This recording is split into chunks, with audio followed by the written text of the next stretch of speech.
सबसे पहले रेस्पिरेशन का हम ऑर्गन्स देखते हैं। रेस्पिरेशन में कौन कौन से ऑर्गन्स इंक्लूड होते हैं। रेस्पिरेशन कहाँ होता है, तो ये सेल्यूलर लेवल पे होता है, सेल के अंदर होता है, जहाँ पे मेन हमारा एनर्जी का प्रोडक्शन होता है। ठीक है, फुल फॉर्म अलोंग विथ ये तीनों भी फुल फॉर्म आपको अच्छे से पता होनी चाहिए कि इसका क्या फुल फॉर्म है। ग्लाइकोलिसिस, देन हमने देखा Krebs cycle, and then last but not the least ETC reaction, which is electron transport chain reaction.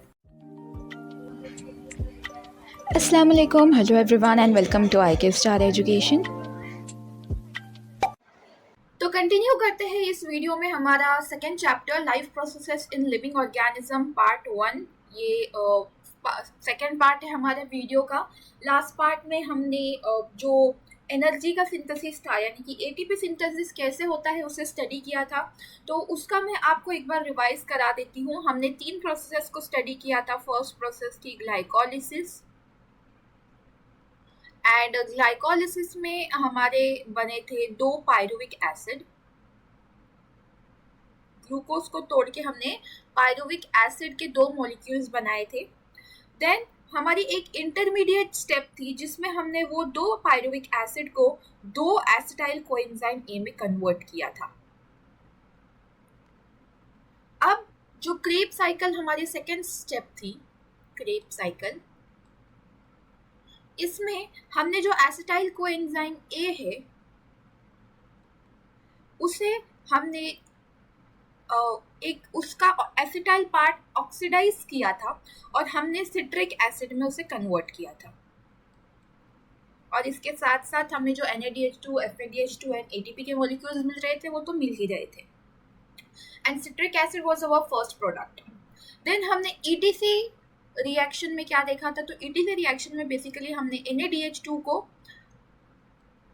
3 ATP molecules में कन्वर्ट किया था एंड FADH2 को 2 मॉलिक्यूल्स ऑफ ATP में कन्वर्ट किया था।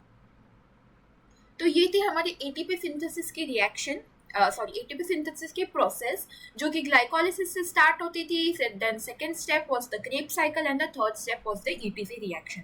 तो ये था हमारा ATP सिंथेसिस। अब हम देखते हैं कि ATP का स्ट्रक्चर क्या होता है। तो ATP हमने देखा था कि ATP is basically the energy currency of the cell.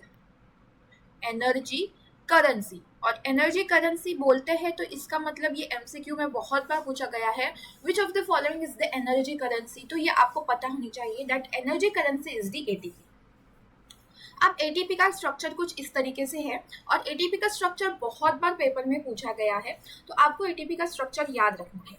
तो बेसिकली हम जब बोलते हैं दैट ATP में एनर्जी स्टोर होती है, तो वो कहाँ पे स्टोर होती है, तो आपको यहाँ पे 3 फॉस्फेट के ग्रुप दिखेंगे। ATP का फुल फॉर्म क्या है, एडिनोसाइन ट्राइफॉस्फेट। तो ट्राइफॉस्फेट यानी कि ये 3 फॉस्फेट के जो बॉन्ड्स है 1, 2, ये दो बॉन्ड है जिससे 3 फॉस्फेट के ग्रुप अटैच्ड है। तो इन बॉन्ड्स में एनर्जी होती है, इन बॉन्ड्स में एनर्जी होती है।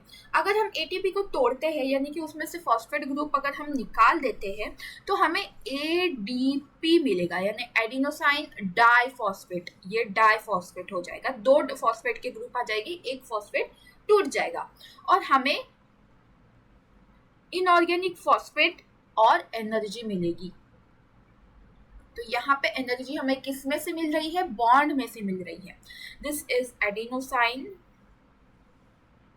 ये एडिनोसाइन का ग्रुप है, और ये शुगर है, 5 कार्बन की शुगर है ये।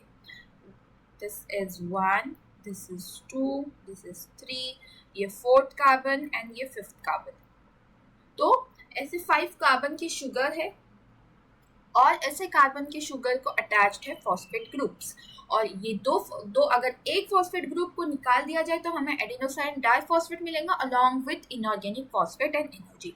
So this was about the ATP। ATP के ऊपर हमेशा पेपर में पूछा गया है, डिस्क्राइब करो, एक्सप्लेन करो, या व्हाट इज ATP, या फिर MCQ में भी बहुत बार पूछा गया, और आपको यह डायग्राम अच्छे से आनी चाहिए that adenosine is connected with the sugar and the phosphate groups.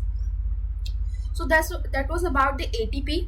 अब हमने जो पूरा देखा है, जो स्टार्ट किया था हमने, जब हम रेस्पिरेशन करते हैं तो सेल्यूलर रेस्पिरेशन किस लेवल पे होता है, ये पूरा उसके डिटेल है। कार्बोहाइड्रेट्स कन्वर्टेड इनटू ग्लाइकोलाइसिस से वो कैसे कन्वर्ट हो जाता है, वो पायरुविक एसिड में कन्वर्ट हो जाता है, then acetyl coenzyme A, then Krebs cycle के थ्रू CO2 H2O हमें एनर्जी मिलती है।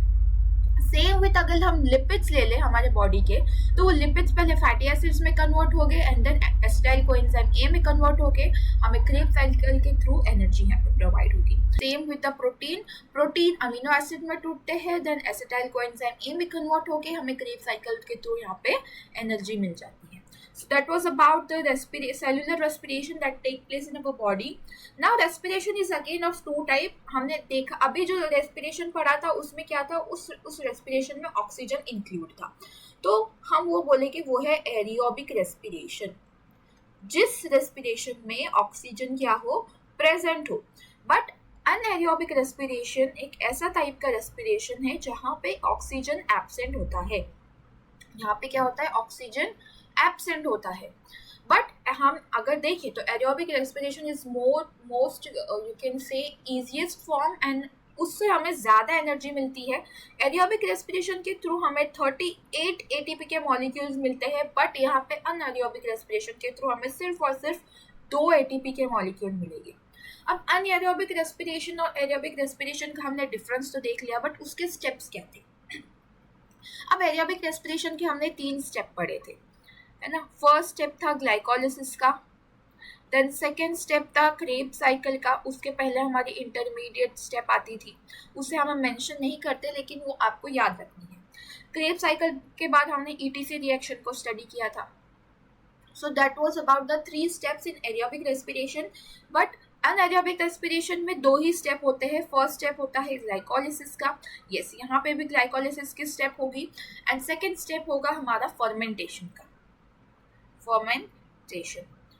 और यहाँ पे हमें बाय प्रोडक्ट जो मिलेंगे वो तो अलग वाले, मतलब थोड़े ज़्यादा मिलेंगे एज कम्पेयर टू एरियोबिक रेस्पिरेशन, ठीक है। अब अनएरोबिक रेस्पिरेशन होता कब है, तो अनएरोबिक रेस्पिरेशन तब होता है जब ऑक्सीजन की डिप्लीशन होता है, यानी ऑक्सीजन कम होता है हमारे बॉडी में, तब एरोबिक अनएरोबिक रेस्पिरेशन होता है। हमारे ही बॉडी में नहीं तो जो स्मॉलर लिविंग ऑर्गेनिजम्स प्रेजेंट है, जैसे कि यूनिसेल्युलर ऑर्गेनिजम्स हो गए तो या मल्टी सेल्युलर भी हो गए, लेकिन जो छोटे हैं जिनमें इतना कॉम्प्लेक्स सिस्टम नहीं बना है, तो वो भी अनएरोबिक रेस्पिरेशन परफॉर्म करते हैं, जहाँ पे ऑक्सीजन के जो क्वांटिटी है वो कम हो जाती है। बट इसका एक वी कैन से डिसएडवांटेज है कि इसमें ग्लूकोज जो है वो इनकम्प्लीटली ऑक्सीडाइज होता है, इनकम्प्लीटली ऑक्सीडाइज होता है। वहाँ पे वो कम्प्लीटली ऑक्सीडाइज हो रहा था, बट यहाँ पे वो इनकम्प्लीटली ऑक्सीडाइज हो रहा है, जिसकी वजह से हमें लेस एनर्जी प्रोवाइड होती है। यहाँ पे 2 ATP ही मिलते हैं, वहाँ पे हमें 38 ATP मिल रहे थे। तो स्टार्ट करते हैं हमारे अनएरोबिक रेस्पिरेशन से, बिकॉज अनएरोबिक रेस्पिरेशन में बहुत बार पेपर में पूछा गया है, स्पेशली इसके एग्जाम्पल्स बहुत बार पूछे गए हैं पेपर में। तो चलिए स्टार्ट करते हैं। अगेन यह फर्स्ट स्टेप इसकी ग्लाइकोलाइसिस की ही होगी, ग्लाइकोलाइसिस। इसका हमने देखा था फुल फॉर्म में क्या इसका मीनिंग है, तो इसका मीनिंग आपको बताना है कमेंट सेक्शन में, इसका मीनिंग क्या है। ग्लाइको एंड लिसिस ऐसे 2 वर्ड बनते हैं और इन दोनों की मीनिंग आपको कमेंट सेक्शन में बताने हैं, ठीक है। तो यहाँ पे ग्लूकोज का क्या होगा, कन्वर्जन होगा, जैसे वहां पे हुआ था। Same with here, glucose will be converted into pyruvic acid, same nothing different, pyruvic acid, ठीक है। So that was about the glycolysis. Then second step is the fermentation. यहाँ पे जो 2 मॉलिक्यूल के पायरुविक एसिड बने थे, this one is the first molecule of pyruvic acid and this is the second molecule of pyruvic acid, pyruvic acid and pyruvic acid. तो यहाँ पे हमें फर्स्ट मॉलिक्यूल से मिला था अल्कोहल और कार्बन डाइऑक्साइड एंड 2 ATP की एनर्जी मिलेगी। यहाँ पे जो सेकेंड मॉलिक्यूल होगा पायरुविक एसिड का, वो उससे बनेगा लैक्टिक एसिड, लैक्टिक एसिड मिलेगा, प्लस हमें 2 ATP की एनर्जी अगेन मिलेगी। तो यहाँ पे हमने देखा 2 मॉलिक्यूल ऑफ पायरुविक एसिड कैसे कन्वर्ट हो रहे हैं हमारे अल्कोहल में, कार्बन डाइऑक्साइड में एंड ATP में। वहाँ पे एरोबिक रेस्पिरेशन में हमने क्या देखा था, पायरुविक एसिड कैसे कन्वर्ट होता है, वहाँ पे उसका कैसे हमें उसमें माइटोकॉन्ड्रिया में एडिशन होता है इंटरमीडिएट स्टेप में एंड मेनी मोर थिंग्स। उसकी लिंक मैं आपको डिस्क्रिप्शन बॉक्स में प्रोवाइड कर दूंगी, so go and check it out because last part भी बहुत ज़्यादा इंपॉर्टेंट है।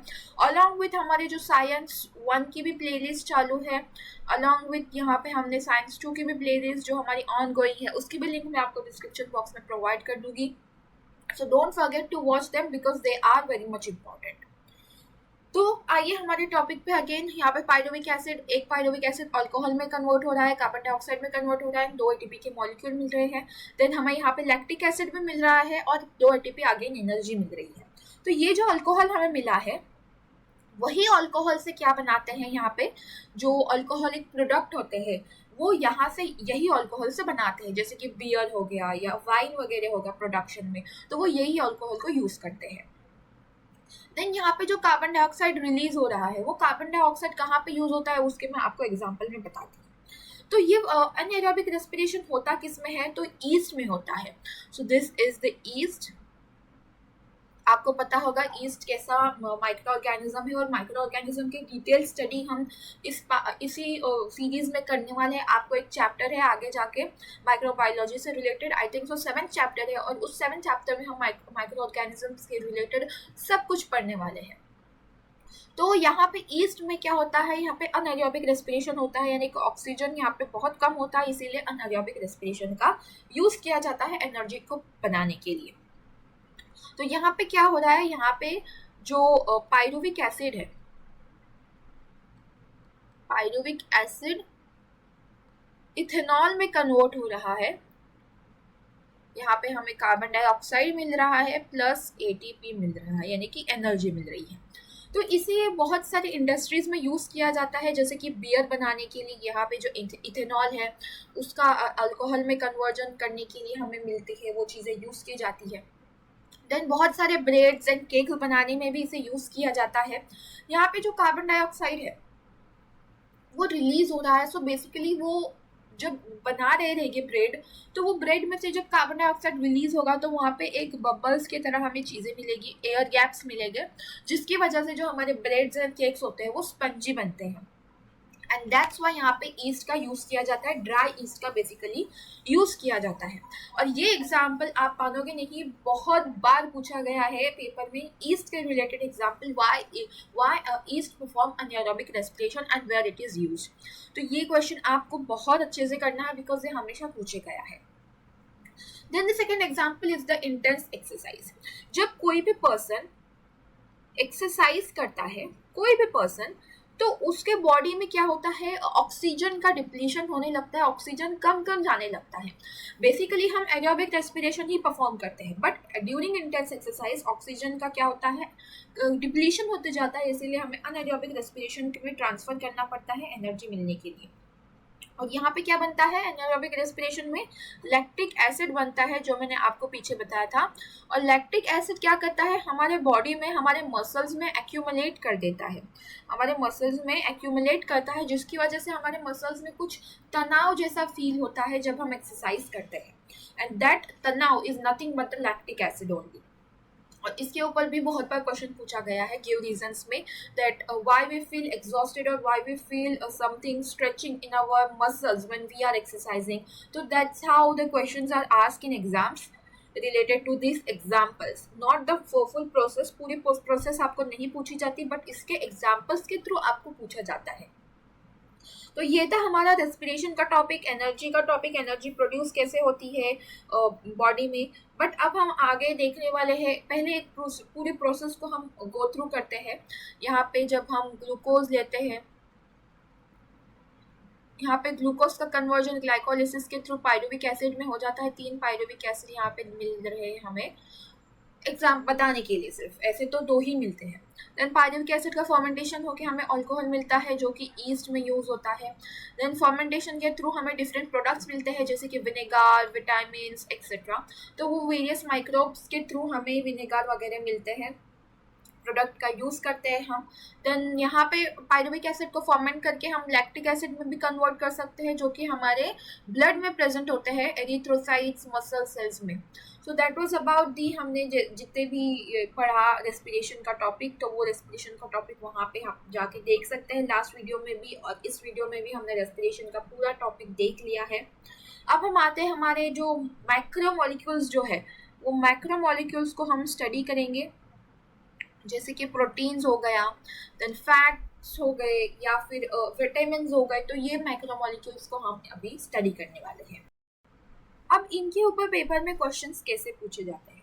तो इनके ऊपर पेपर में डायरेक्टली क्वेश्चंस आपको नहीं पूछे जाएंगे, बेसिकली इन पे पूछा जाएगा आपको यूजेस पे पूछे जाएंगे, या ये किन इनके सोर्सेस क्या है उससे पूछे जाएंगे, वो मैं आपको आगे भी बताऊंगी। और प्रोटीन के ऊपर बहुत बार पूछा गया है। तो स्टार्ट करते हैं हम प्रोटीन से ही। सो प्रोटीन्स हमें किससे मिलते हैं? तो यहाँ पे आप जैसे देख रहे हैं, हमें अलग अलग पल्सेस जो होते हैं उनमें हाई रिच ऑफ प्रोटीन हमें मिलता है। पल्सेस हो गए, या फिर एनिमल प्रोटीन जो हो गए, यानी कि मीट हो गया, या फिर चिकन हो गया, या फिर फिश, एग्स, मिल्क, चीज़। सो ये सब चीज़ों से हमें प्रोटीन बहुत हाई इसमें मिलता है, और इन प्रोटीन को हम बोलते हैं फर्स्ट क्लास प्रोटीन। इन्हें हम फर्स्ट क्लास प्रोटीन के नाम से जानते हैं, बिकॉज इनमें बहुत rich amount of protein present होता है। तो ये गया हमारा प्रोटीन कहाँ से मिलता है, उसका सोर्स।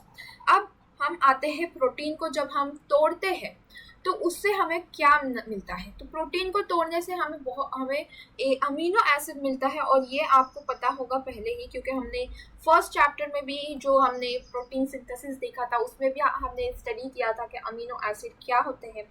तो जब हम प्रोटीन को सिंपल फॉर्म में तोड़ते हैं तो हमें अमीनो एसिड मिलते हैं, और ये अमीनो एसिड उसका सिंपलर वर्जन है, और ये एक दूसरे से किससे कनेक्ट होते हैं? तो ये पेप्टाइड बॉन्ड से कनेक्ट होते हैं, पेप्टाइड बॉन्ड से कनेक्ट होते हैं। और ये हमने देखा था, आपको याद होगा फर्स्ट चैप्टर में। तो उसके भी लिंक मैं आपको डिस्क्रिप्शन बॉक्स में प्रोवाइड कर दूंगी, सो आप जाके चेक कर सकते हैं।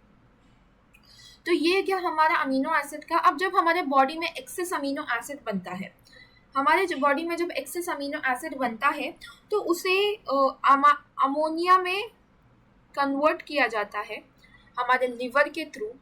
अब एक्सेस अमीनो एसिड तो हमारे बॉडी में नहीं स्टोर किया जा सकता, तो वो अमीनो एसिड को अमोनिया में कन्वर्ट करते हैं लिवर अमोनिया में कन्वर्ट करता है, देन यूरिया में कन्वर्ट करता है, और हमारे बॉडी से क्या हो जाता है, उसका एग्जिट हो जाता है through urine. Because excess amino acid हम हमारे बॉडी में नहीं रख सकते, it will be very poisonous. तो फिर अमीनो एसिड को यहाँ पे अमोनिया में कन्वर्ट किया जाता है, और ये कौन करता है? लिवर करता है, और वो यूरिया के थ्रू से हमारे बॉडी से एग्जिट कराता है, एलिमिनेट करवाता है। So that was about the amino acid. अब ये हम हो गई हमारे बॉडी की बात। जब हम प्लांट्स की बात करते हैं तो प्लांट्स में प्रोटीन कैसे बनता है, या प्रोटीन का कहाँ से उसका सोर्स होता है? तो बेसिकली हमें पता है प्लांट्स क्या है, प्रोड्यूसर्स है। प्लांट्स खुद की एनर्जी खुद बनाते हैं थ्रू फोटोसिंथेसिस। और उनके बॉडी में क्या होता है, मिनरल्स जो वो लेते हैं थ्रू देयर वाटर और थ्रू न्यूट्रिएंट्स जो वो एब्जॉर्ब करते हैं, वो मिनरल्स के थ्रू प्रोटीन बनाता है डी नोवो। आपके टेक्स्ट बुक में आपको ये वर्ड मिलेगा डी नोवो। अब de novo means what? De novo means scratch से पहले से बनाना, पहले से ही स्क्रैच से हम पूरी प्रोसेस बनाते हैं, तो उसे बोलते हैं डी नोवो। तो वो क्या बनाता है? तो वो डी नोवो तरीके से पूरा प्रोटीन बनाता है, स्क्रैच से लेके वो पूरा अमाइनो एसिड से लेके पूरा प्रोटीन वो खुद बनाता है। अब उसके बॉडी में एक एंजाइम होता है, और वो एंजाइम बहुत ज़्यादा क्वांटिटी में प्रेजेंट होता है उसके प्लांट के बॉडी में, और उसे बोलते हैं रूबिस्को। ये रूबिस्को एंजाइम प्रोटीन ही है, बेसिकली एंजाइम प्रोटीनियस नेचर के ही होते हैं। तो ये एंजाइम आपको याद रखना है, बिकॉज ये बहुत अबंडेंट क्वांटिटी में प्रेजेंट होता है प्लांट के बॉडी में। तो आपको एमसीक्यू के थ्रू पूछा जा सकता है कि which enzyme is most abundant और which protein is most abundant in plant, so it is rubisco. तो ये हो गया अभी एनिमल एंड प्लांट में प्रोटीन के बारे में बात। अब आते हैं हम हमारे अमीनो एसिड पे। ये आपको जो टेबल है, ये जो फ्लो चार्ट दिया हुआ है, वो आपको याद रखना है कि प्रोटीन यानी कि अमीनो एसिड हमारे बॉडी में कहाँ कहाँ यूज़ होता है। तो स्टार्ट करते हैं हमारे अमीनो एसिड से। तो पहले तो ये हमारे स्किन में प्रेजेंट होता है, मेलानिन एंड केराटिन जिसे हम बोलते हैं। मेलानिन हमारे स्किन में होता है और केराटिन हमारे हेयर में होता है। तो ये हो गया प्रोटीन का एक यूज। देन ये हमारे बोन्स में भी प्रेजेंट होता है, जिसे हम ओसिन ओसिन नाम का अमीनो एसिड, ओसिन नाम का प्रोटीन हमारे बोन्स में प्रेजेंट होता है। देन अलग अलग सेल्स की बात करें तो हर एक सेल में हमारा प्रोटीन प्रेजेंट होता है। अलग अलग एंजाइम्स बोल रहे हैं जो कि हमने देखा था प्रोटीन सिंथेसिस के टाइम पे भी देखा था, जो आरएनए पॉलीमरेज था। तो वो आरएनए पॉलीमरेज क्या है? वो एक एंजाइम है। और भी कई एंजाइम आते हैं, हेलिकेज ये वो, और तो वो आपको याद तो नहीं रखने, लेकिन आपको पता होना चाहिए कि एक सेल में न्यूमरस टाइप के एंजाइम्स प्रेजेंट होते हैं और उसकी जो मेम्ब्रेन होती है, यानी कि जो सेल मेम्ब्रेन होती है। अब सेल वॉल किस में प्रेजेंट होती है? तो सेल वॉल प्लांट सेल में होती है, एनिमल सेल में नहीं होती। बट सेल मेम्ब्रेन दोनों भी तरफ होती है, दोनों के पास होती है, जिसे हम प्लाज्मा मेम्ब्रेन बोलते हैं। तो वो मेम्ब्रेन भी किससे बनी होती है? वो प्रोटीन के से बनी होती है, वो अमीनो एसिड से बनी होती है। तो नेक्स्ट थिंग, पैनक्रियाज। अब पैनक्रियाज हमारा ये जो है, तो पैनक्रियाज में जो इंसुलिन हमारा प्रोड्यूस हो रहा है, तो वो पैनक्रियाज में इंसुलिन बन रहा है, ट्रिप्सिन बन रहा है। तो ये क्या है? ये एक एंजाइम है, सॉरी ये एक हार्मोन है। तो वो हार्मोन किस तरीके से बन रहे हैं? तो वो भी प्रोटीनियस नेचर के ही है। तो वो हार्मोन कैसे है? वो प्रोटीनियस नेचर के है। Then pituitary gland. अब पिट्यूटरी ग्लैंड हमारे ब्रेन में होती है, एक तरह की ग्लैंड है जो अलग अलग हार्मोन्स बनाती है। हार्मोन्स बनाने के लिए वो वी कैन से दूसरे ग्लैंड्स को एक सिग्नल देती है। तो वो जो ग्लैंड है वो मास्टर ग्लैंड के नाम से जाना जाती है, और वो ग्लैंड भी बहुत ज़्यादा इंपॉर्टेंट है। तो वो जब बहुत सारे हार्मोन्स बनाती है, तो वो हार्मोन्स भी कैसे होते हैं? वो भी प्रोटीनियस नेचर के ही होते हैं। Then muscles. जब हम मसल्स की बात करें तो हमारे मसल्स में एक्टिन है, मायोसिन है, जो उसे फ्लेक्सिबल बनाता है, तो वो भी प्रोटीनियस नेचर के ही होते हैं। And last but not the least, haemoglobin. यानी कि हमारे ब्लड में जो हेमोग्लोबिन होता है, एंटीबॉडीज प्रेजेंट होते हैं, तो वो भी कैसे नेचर के होते हैं? वो भी प्रोटीनियस नेचर के ही होते हैं। तो ये था हमारा अमीनो एसिड यानी कि प्रोटीन्स के बारे में, कहाँ कहाँ पे हमारे बॉडी में प्रोटीन्स प्रेजेंट होते हैं। एंड इसके ऊपर बहुत सारे क्वेश्चंस पूछे गए हैं। अमीनो एसिड कहाँ यूज़ होते हैं, या आपको फिल इन द ब्लैंक्स या फिल इन द बॉक्सेस के थ्रू बता दिया जाएगा, ये बॉक्सेस आपको फिल करने हैं, तो ये आपको याद रखना है। ये भी बहुत ज़्यादा इंपॉर्टेंट है टेबल। इसके ऊपर क्वेश्चन 2025 का अभी जो रिसेंटली पेपर हुआ है 10th क्लास का, तो उसमें इसके ऊपर क्वेश्चन पूछा गया था। तो ये आपको एज अ इम्पोर्टेंट टॉपिक करके जा रहा है। तो बाकी का जो है हमारे जो आपके टेक्स्ट बुक में सिलेबस है, जैसे कि फैट्स हो गया, या फिर ये हो एंटी